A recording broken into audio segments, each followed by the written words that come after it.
With 6 months to go before the start of its 10th edition, the Vendée Globe is making an American aside. The last qualifying and selection race for the solo round-the-world race, the New York Vendée Los Sabb, will set sail on the 29th of May, at 2000 French time. The Vendée Globe is a single-handed, non-stop, non-assisted round-the-world sailing race that takes place every 4 years.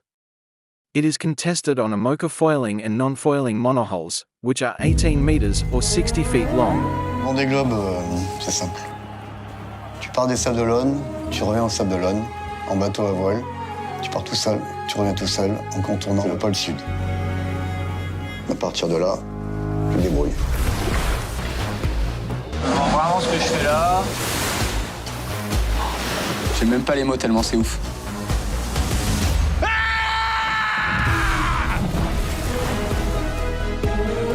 Moi, ce que j'aime, c'est vraiment de couper avec le monde humain. Il y a eu des moments où je me suis sentie même un peu égoïste par rapport au monde terrien, quoi. J'avais plus trop envie d'en entendre parler. It's just a unique race. You don't find that anywhere else in the world. Et on va allumer pour rentrer au sable! Tout de suite! Les foils, aujourd'hui, créent un environnement beaucoup plus stressant, parce que ça va plus vite, tout simplement. C'est un petit peu la guerre. Pleurer, c'est un exutoire. C'est-à-dire c'est quelque chose qui te permet d'aller plus loin. Bon bah, les emmerdements, c'est pas fini, hein. C'est du gros dégâts. C'est la meilleure chose à faire au monde, le Vendée Globe. Vendée Globe はこの地球最大な C'est là où notre sport est intéressant, c'est de pouvoir faire voyager les autres qui sont restés à terre avec nous, quoi. Ça, c'est du vrai partage.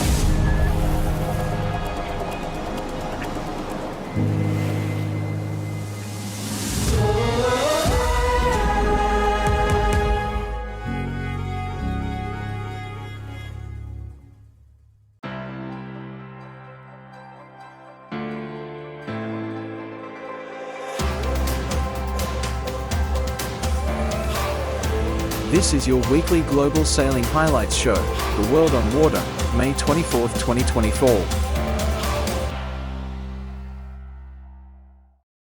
We have waited a while to see it, but Barcelona delivered a solid 17 to 20 knots of south-southwesterly breeze, and gave New York Yacht Club, American Magic, the only team out on the water on Monday, the chance to open the throttles and show the outrageous performance of a new-gen AC-75, in all its glory.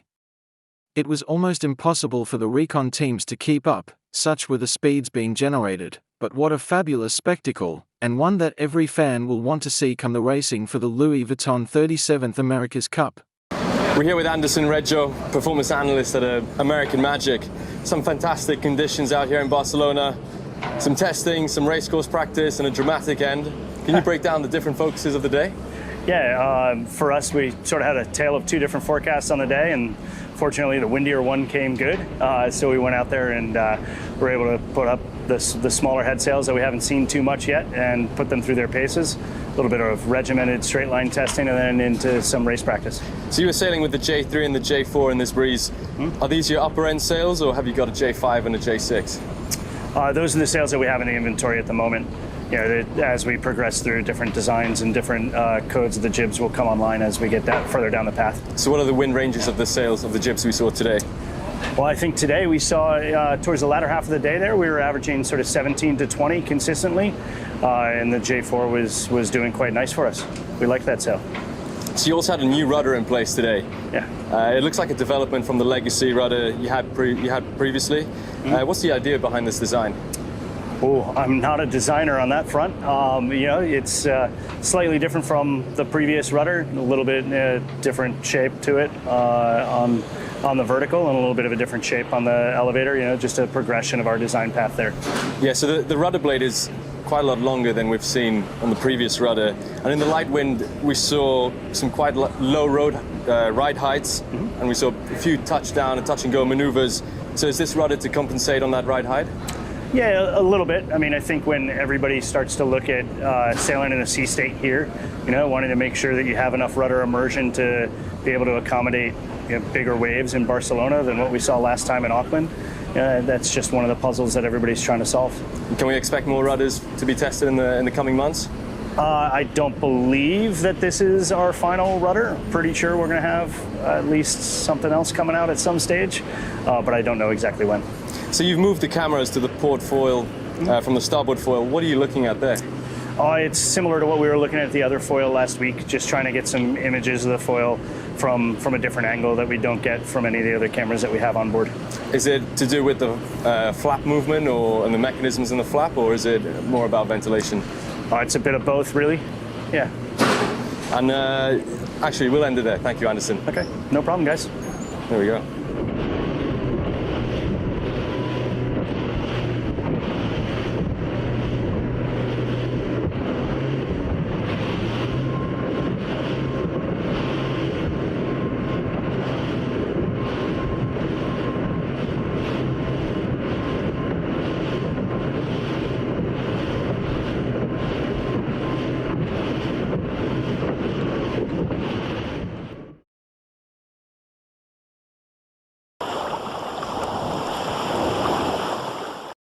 In this video, Pip here of Medallia shares an insight into life on board an Imoca at night and the equipment used to help her navigate during the race.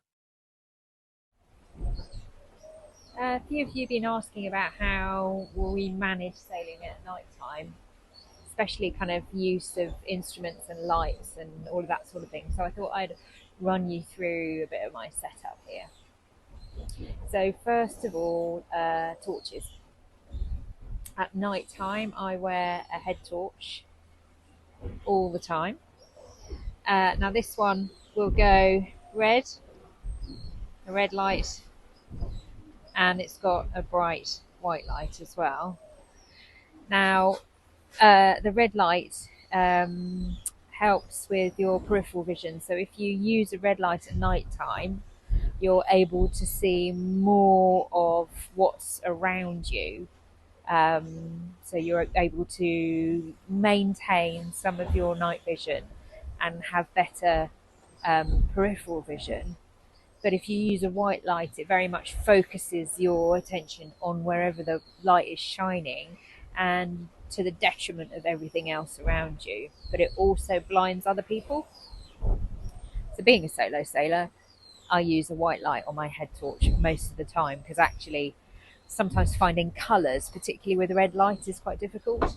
So I use a white light to make sure that I'm grabbing the right rope or pressing the right button. And then when I don't need my head torch, I just turn it off.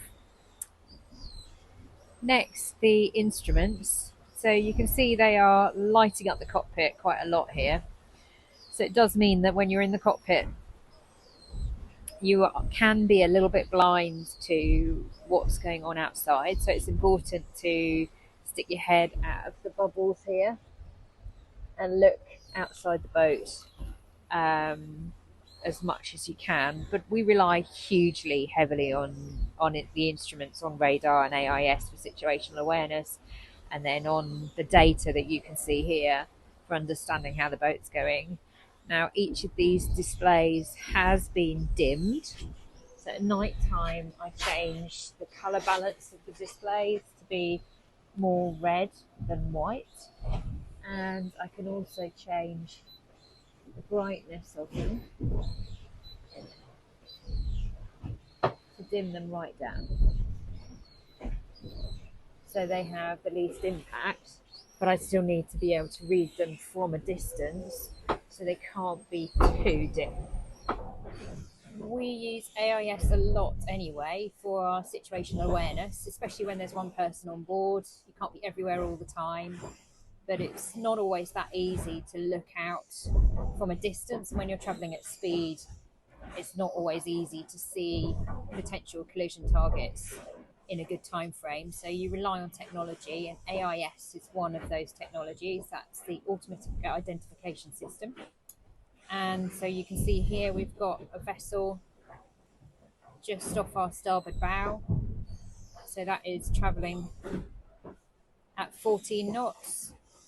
And its closest point to us is going to be 2.28 miles in 43 minutes, and it passes behind us. So that's presenting no risk.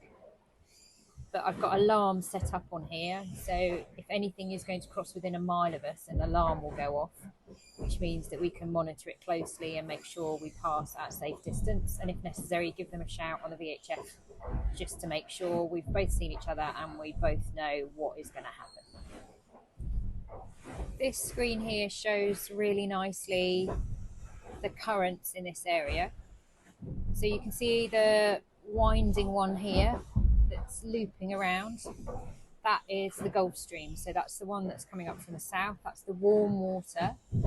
And that creates quite turbulent seas. It can create a lot of electrical activity. So you tend to get thunderstorms around the Gulf Stream, and it's a strong current. So if you get wind over tide in this area, the seas can be incredibly rough. And then up here, this is the Labrador current. So this is bringing the cold ice melt water down from the Arctic. And where the two meet here, that's creating a lot of fog for us. And if we look at the sea temperature, so we're just exiting this low pressure system here. And I think we're about here. There. Zoom in a bit. So you can see the sea temperature here is 4 degrees. And just over on this patch here, the Gulf Stream, the sea temperature is 20 degrees. That's a massive difference there. And that's what's creating these conditions. It's also really amazing just to get out of the cockpit and kind of immerse yourself in the dark when conditions are right as well. Being at sea at night time is amazing because there's no light pollution, but also you get this real incredible sense of kind of total immersion in nature because the sky joins the sea seamlessly and the stars just roll over your head. And then finally, looking at the sails is super important so that I can make sure the trim of the sails is good, but also looking up at the foredeck, looking at the lines, being able to see if there are any problems from the cockpit, and also being able to look at the top of the mast from the cockpit is really important. So I always carry a super bright trimming torch in my pocket. There it is. And I have 2 on rotation, so they're well charged up. And they kind of really help with understanding what's going on the boat trimming wise.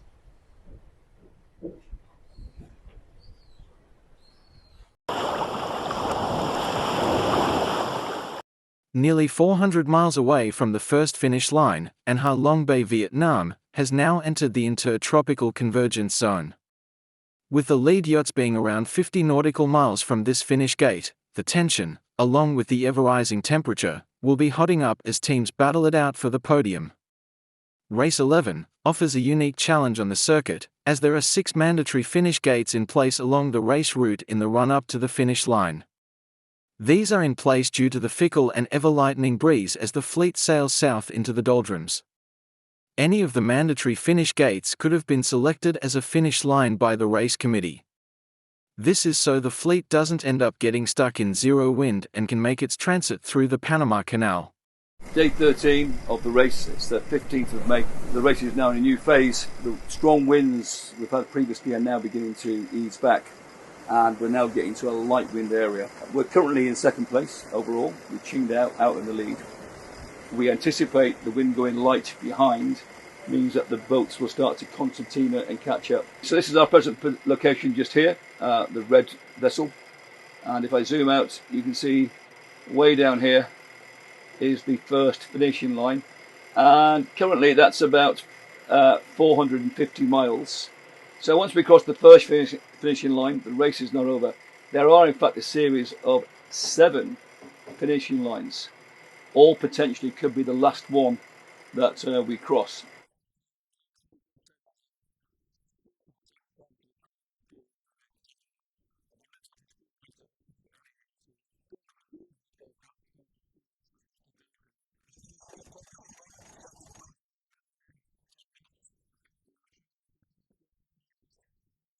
We've just had a beautiful sunrise.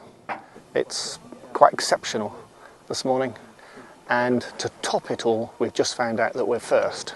We've just snuck into the lead after a quiet night of gentle breeze, but actually we've been moving forward really, really well.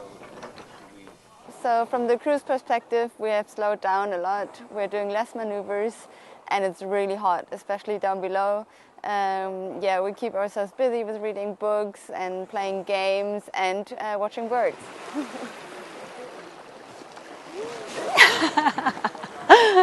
Just having a little fun with some birds here. Boobies, I believe. Hey, friend. Come land. We even saw some dolphins.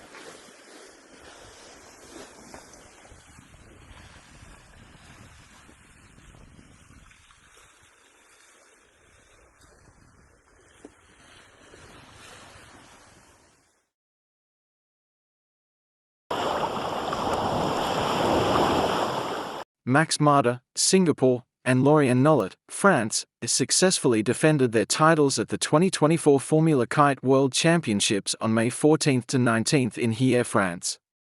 The top North Americans came from the USA with Daniela Moros in 7th and Marcus Edgran in 11th. Also, Emily Bougueha qualified to be nominated on Canada's Paris 2024 Olympic Games sailing team, after her 40th place finish.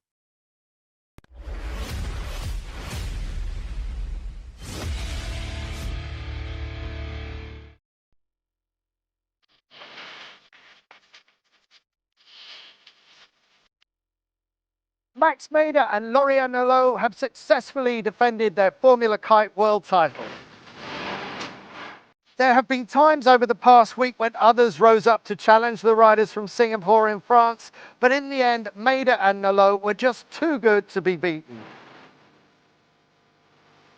The semi-finals earlier in the afternoon produced some drama. Race wins by Tony Vodicek of Slovenia and Lorenzo Moschetti of Italy pointed to their potential for breaking through to the final. But France's Axel Mazzella got through to the final four, only to get tangled up with Italy's Riccardo Pianozzi soon after the start.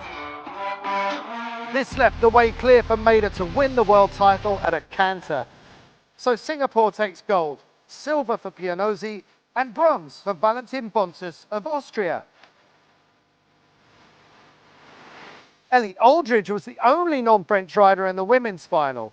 While the British rider couldn't quite beat Nollet to the world title, Aldridge took silver, with France's Jessie Catman getting the bronze. The next time we'll see these riders on the start line will be this July at the Olympic Games.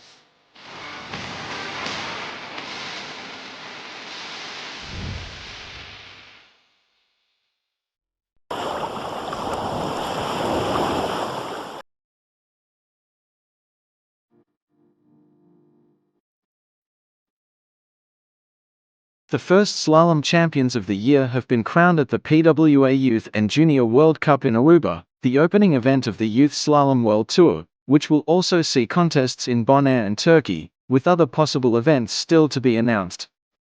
With all fleets racing together this week, athletes of all ages battled it out in both fin and foil divisions. Bobby-Lynn de Jong, starboard Neil Pride, was the standout in the girls' division, taking the victory in both the fin and foil rankings overall, and will lead the U17 rankings heading into her home spot next week in Bonaire. Whilst Brendan Lawho, FMX Racing, .7, and Benedict Emser, Patrick Sales, Patrick Foils, took home the win in the fin and foil boys fleets respectively.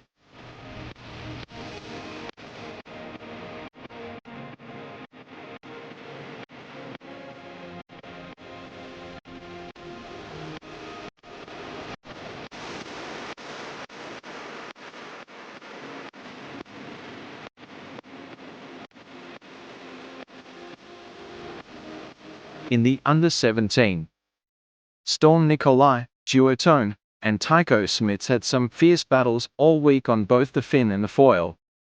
Nicolai took the edge in the fin division, also scoring his first bullet, whilst Smits took the honours in the foil division. This battle will continue with both boys vying for honours on home turf in Bonaire. in under 15. Arcs and Gompertz showed unbelievable potential against competitors much his senior this week. After a shaky start, he grew with confidence as the week progressed and his results just kept improving. Day 3 was his real breakthrough when the 12-year-old took a 4th and 5th overall in the winners' finals to catapult himself up the rankings.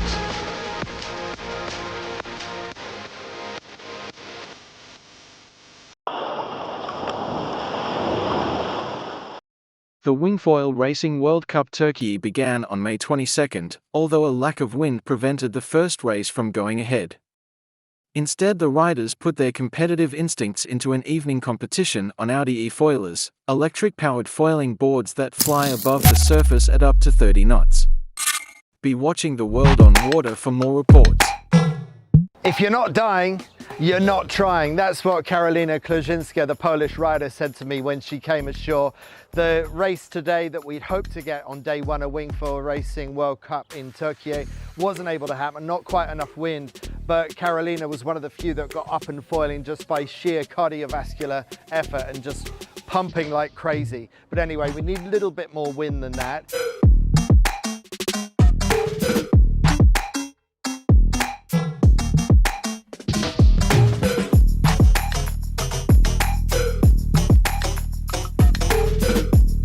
We got 4 days of racing to go. Meanwhile, just going on behind me, when we got no Wingfoil racing, we at least got the use of these Audi e-foilers. So that's how they're getting their competitive instincts done on day 1. It's never an option. Exhausted. This passion is never exhausted. And you cannot stop it. Nah, you cannot stop it.